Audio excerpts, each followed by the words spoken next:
Welcome to the MLS Show. He is back, and he is back with a lovely new t-shirt. Merch. MLS stuff. Tremendous. With the colours of our clubs. Oh, yes. Clever by You're Pedro. going to do it properly. Clever That's what I say. by Pedro. Yeah. But good to have you back, mate. Cheers. Missed you. Mr. Pajak has filled in amicably. Good. And Good done man. well. But be nice to have the three of us. It's nice to have everyone talk about MLS, isn't it? Well, it is, but be nice to have you here on another week when Pajak's here. Okay, well, I'll be here next week. So. There you go. He'll be somewhere. Where will you be, kid? I will be in the Amsterdam Arena. There's the boys. Amsterdam watching Holland versus France with my gold and a pancake. And Steve McClavin, Yeah, by the sounds of it. Anyway, let's get on to Major League Soccer. The last couple of games, we're building towards the business end of the season. Business end. The playoffs and all of that. A couple of games to go now. But let's begin with Friday night's game, New York City at Houston Dynamo. And another road win for Patrick Vieira's men. Yeah. But fantastic, haven't they, on the road? Like, they take no. I want to say, how can I say? Begins with S. They just win away games. Though. They just win away games. Yeah, you know, 7th away. Houston haven't been doing so well this season, but they're always tough to play at home, especially with the conditions, normally quite hot and humid, and they've gone in there and done a very professional performance, haven't they? 2 great goals by David Villa, and that's the kind of form you need if you're going to win. If you're going to win the whole shebang, let's just say. This is still without Frank Lampard, of course. Will he be back? Who knows? Touch and go. He was in great form when he picked up his injury, and he was the one I felt could be the deal maker really for them, because they obviously 51 points now at the top of the Eastern Conference, of course, with New York Red Bulls, 7 wins on the road, and that's been really the foundation what they've built upon. You know, they've improved the home form of late as well. But David Villa, I mean, he asked Chris last week, you know, is he Giovinco? We say is the best player, you think, in MLS, but in front of goal, you wouldn't want anyone else, would you? He's always been that kind of quality, hasn't he? You expect nothing less. In fact, I suppose in MLS he probably gets maybe another extra yard, maybe to finish his goals off, or half a yard, just the half a yard he needs. He's got his movement's so good, it's always been really good, and he pulls himself into really those top positions, and his finishing is just absolutely top class. Seen with the second goal, you know, some players there would be terrified to hit it that hard, but good, really good strikers, they know exactly what they're doing, and they're prepared to just smash it from there, because they know it's only going to go one place. They've got that much confidence in themselves. Yeah, I mean, 21 goals for the season now. Fantastic return for him. He's done really well. They march on. New York City fully confirmed into them playoffs, flying, and who's back against them at the moment, because they are turning win after win after win. Patrick Vieira has done fantastic. Quick word for Houston. Owen Coyle left a while ago and is pulling up trees at Blackburn. He's not really. They're at the bottom of the Western Conference, 32 points. They've had a little bit, they won a couple of games of late, but again, it's about next season, I suppose, now for them, trying to get an upsurge in form. You're not looking convinced. You are not looking convinced. Let's move on to the other New York club. New York Red Bulls played against Philadelphia Union, and the New York Red Bulls 3, Philly 2. Ding dong derby, this wasn't it? Big game. A classic, a cracking game. Goal, you know, Philly took the lead. Herbers, slight deflection past Robles, and then Sasha Kljestan, who's been in fantastic form. Dax McCarthy was in, you know, instrumental in this game. He ended the game with a goal and 2 assists.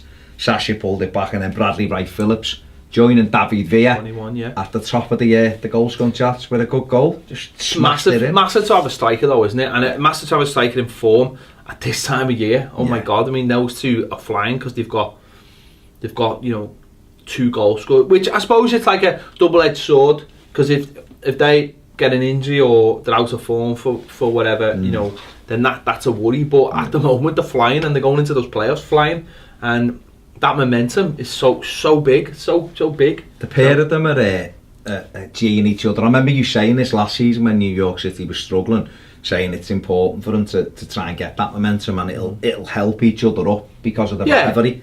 Both at the top of 51 they've said that. This is anyone who questions the validity of this derby. If any New York fan, Red Bulls fan, this is massive for like knocking them both around, pushing them up, and you need rivalries in football. This is why it's such a mental thing, football as well, where a lot of people, I think this is lost in so many sports in America because of the long distances. Yeah. I think maybe I'm wrong on this, but you seem to have rivalries that sort of. I know you have classic rivalries in American sport, like the Boston Red Sox and the Yankees, and they're not a million miles away from each other. But thinking things like college football, you have closer rivalries because of proximity. And it does, if you've got real needle, that can't,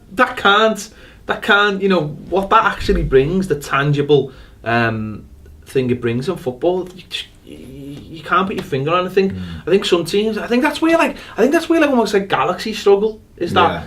Okay, San Jose is supposed to be the derby, but it's not really, because, okay, whether it's a derby or not, San Jose are struggling and I've never really competed with them. But these two this season, they're really competing, and it's like they're trying to get above each other, and the strikers are trying to do better than each other, and it does really, really matter, and it's driving them on, and it could drive one of them on to be MLS Cup champions. Exactly. I mean, LAFC might provide that for Galaxy, possibly, yeah, with Will Ferrell. Chris Pontius got Philly level up at 2-2 with a good header, and this is the thing, so important. Dax McCarthy gets the winner to come back again when you've been pegged back. I think it was fantastic for Red Bulls, and just looking at the standings there, they are joint off 51 points there.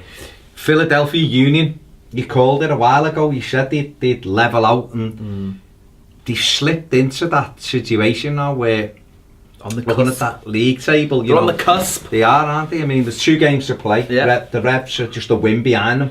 Yeah, and the Revs are on an upturn as well, aren't they? So yeah, I mean, I think they've done all right to stay in there. I mean, from what they were last season, I think they're doing okay for the Union.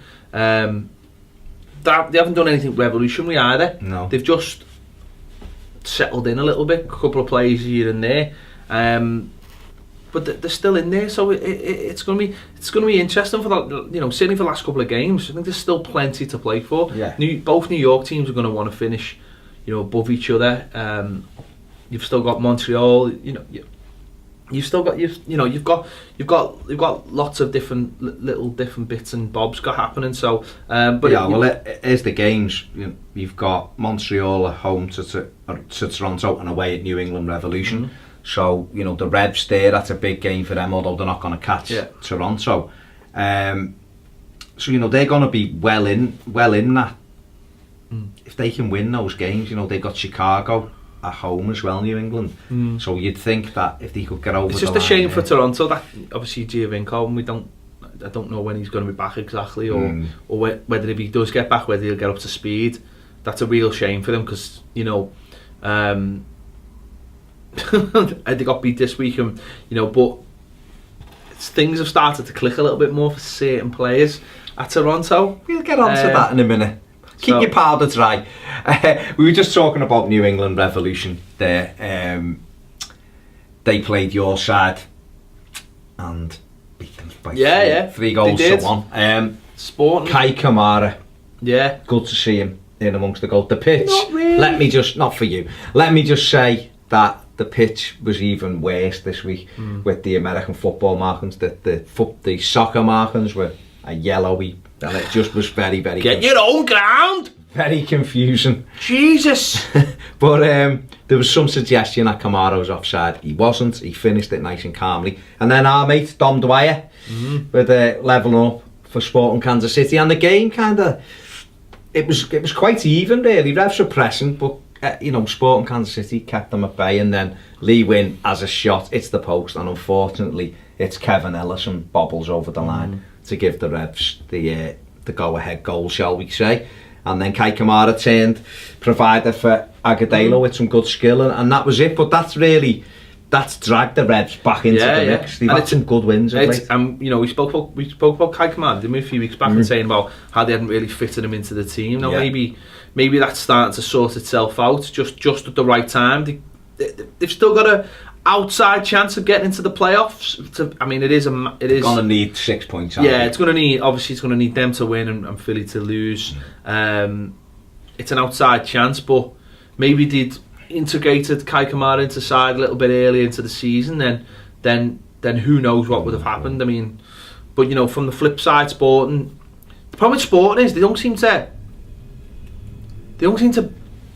batter anyone, or like every game was really level, tight, and it's just a odd little thing that you said there, the ball bouncing off the post and hitting the goalie, and it's the little things like that. That's the problem with Kansas, and that's why they really again they you know, without jumping too far into the West, that's why they're just on the periphery there.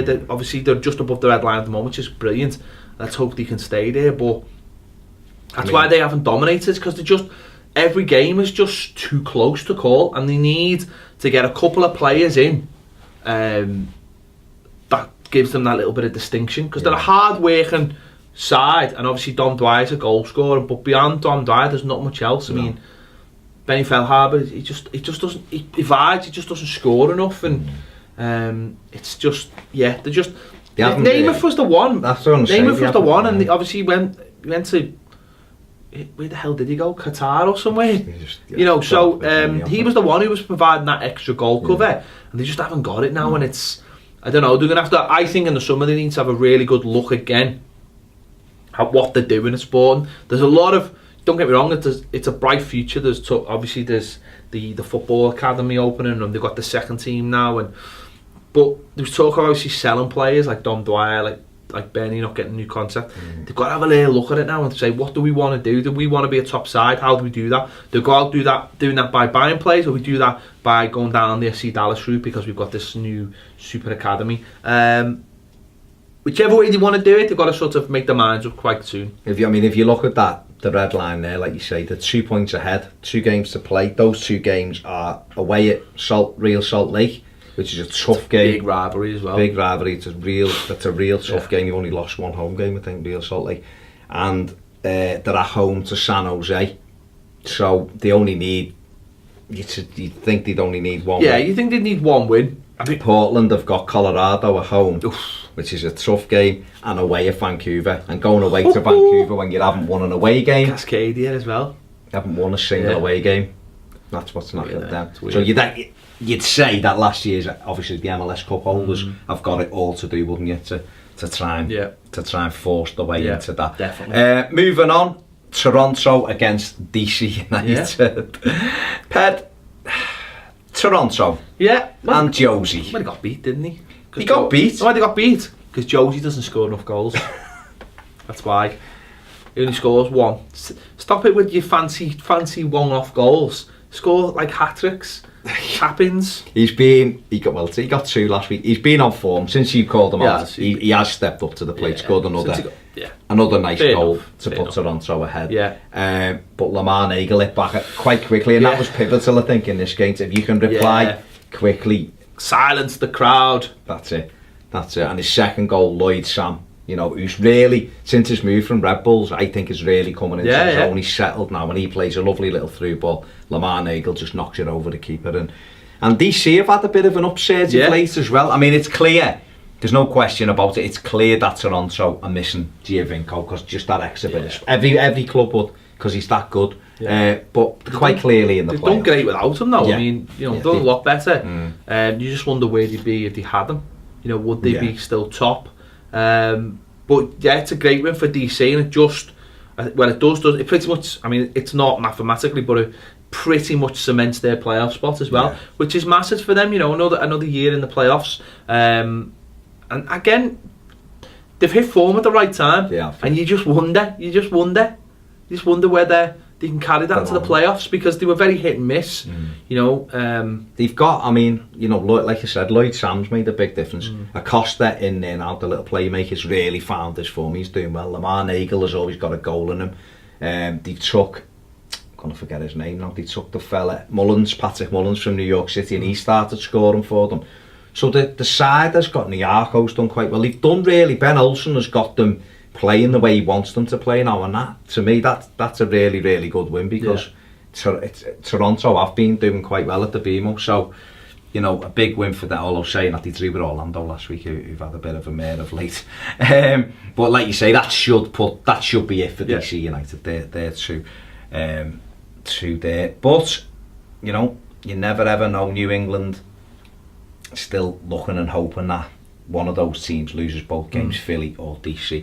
Moving on to Columbus Crew against Chicago Fire. Columbus Crew have had not a great season. Started. No, again. They've won a few games of late, so they've picked, you know, it's started to look better, but Harrison Affle, what a goal, first goal, it was a cracker. Yeah. Any blame attached to Sean Johnson? Not really, no. I think the ball moved really late, didn't it? It really did move late, and Sean Johnson's a decent goalkeeper, so, you know, it did really, you know, struck, really, brilliant strike, just that last little bit. Yeah. Goal of the weekend for me, that. Goal of the week. You've gone early, we'll see. Justin Merrim put them 2 up with a well-taken goal as well, and then Dilly Duca, what a name. Dilly Duca made it 3-0. Yeah, you know, a good week. Columbus and our old friend Steve Trichan they'll be disappointed how it's gone this season. Yeah. You know, obviously MLS Cup runners up last season, but they've climbed above Orlando with that victory, you know. Chicago Fire, Panovich has done okay at times. They just haven't they lost the Cam for quite a while, and I think that hindered them. They just haven't really found their feet. Again, it's all about planning for next season for them, but they have had some good results, you know, one up in Montreal, and they have had some decent results. It's, I suppose, for them it's a case of, we said this last year, but it's a case of planning for next year and seeing what you can get from there. Colorado Rapids against Portland Timbers. Tim Howard had to make a couple of good saves in this at 0-0, and then a lovely run by Hairston, knocks it square, and Sebastian Letou scored his first goal for Colorado, and that guaranteed them a playoff place. Yeah, which is amazing when you consider, you know, how bad they were last season, and where they've come from. So that gives inspiration to other teams. Change it up, get a few little plays here and there. You get your back four sorted. I mean, the amount of, I don't know how many goals they've given up, but it's not that many, is it? I mean, obviously bringing Tim Howard in has really shored them up as well. So that's brilliant for them. We even had Zach McMath getting a booking from the bench for keeping hold of a ball. So that was quite interesting. Last week when you were busy and Chris was on, I brought up a tweet that Tim Howard had said, like, final game of the regular season today, let's go. Still had about 3 games to go. Tim not quite up to speed with all things, but he done well. That's it. He done well with the saves, and that was a big win. And they've really impressed me this year, Colorado, because like you said, from where they started at the end of last season, they were poor last year, and you know, it's been a real turnaround. I mean, second in the Western Conference. Western Conference tough. That home record's just brilliant. Home record's fantastic. Still got 2 games in hand as well, and Dallas win them 2, and they're actually first, which is incredible, isn't it? It is. 10 home wins and 5 ties, no defeats, and that's the basis, isn't it? For anything. Altitude. We spoke briefly before about Portland when we were talking about Sporting Kansas City. It's going to be a big ask for them now, isn't it? Well, it's 2 points. They've got to win. They've got a home win. Yeah. They've got to win at home, and then they go to Vancouver. It's not going to be easy. It's not going to be easy. It's not won a single. If Sporting Kansas can win one game, then if they can, it could come down to that last game. By the looks of it, it could come down to Sporting at home and Portland away. Which would be quite interesting considering how good Sporting Kansas City's home record has been since they've been there, and how bad Portland's away record is this season. That'll be quite interesting if it does come down to that. MLS will want that, won't they? They'll want those games. They'll want something on. Yeah, you want something on. You want something on the last game before so they can make a bit of a big deal out of it. Fantastic. There's the boys. Amsterdam watching Holland versus France with my gold. and Steve McLaren, Yeah, sure. by the sounds of it. Anyway, let's get on to Major League Soccer. The last couple of games, we're building towards the business end of the season. Business end. The playoffs and all of that. A couple of games to go now. But let's begin with Friday night's game, New York City at Houston Dynamo. And another road win for Patrick Vieira's men. Yeah, but fantastic, haven't they, on the road? Like, they take no, I want to say, how can I say, begins with S. They just win. Welcome to the MLS Show. He is back. And he is back with a lovely new t-shirt. Merch. MLS stuff. Tremendous. With the colours of our clubs. Oh, yes. Clever by Pedro. You're going to do it properly. Clever. That's what I say. Pedro. Yeah. But good to have you back, mate. Cheers. Missed you. Mr. Pajak has filled in amicably. Good And done man. well. But be nice to have the three of us. It's nice to have everyone talk about MLS, isn't it? Well, it is, but it'd be nice to have you here on another week when Pajak's here. Okay, well, I won't be here next week, so. There you go. He'll be somewhere. Where will you be, kid? I will be in the Amsterdam Arena. Yard, maybe to finish his goals off, or half a yard, just the half a yard he needs. He's got his movement's so good, it's always been really good, and he pulls himself into really those top positions, and his finishing is just absolutely top class. Seen with the second goal. You know, some players there would be terrified to hit it that hard, but good, really, really good strikers, they know exactly what they're doing, and they're prepared to just smash it from there because they know it's only going to go one place. They've got that much confidence in themselves. Yeah, I mean, 21 goals for the season now. Fantastic return for him. He's done really, really well. They march on, New York City. Away games. They just win away games. You know, 7th Houston haven't been doing so well this season, but they're always tough to play at home, especially with the conditions, normally quite hot and humid, and they've gone in there and done a very professional performance, haven't they? 2 great goals by David Villa, and that's the kind of form you need if you're going to win. If you're going to win the whole shebang, let's just say. This is still without Frank Lampard, of course. Will he be back?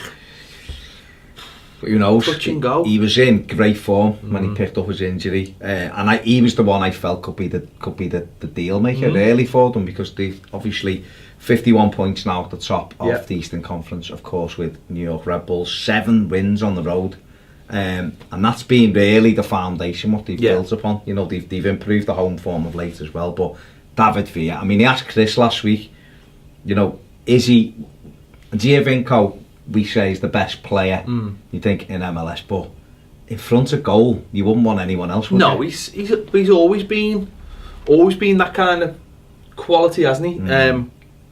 You expect nothing less. In fact, I suppose in MLS, he probably gets maybe another extra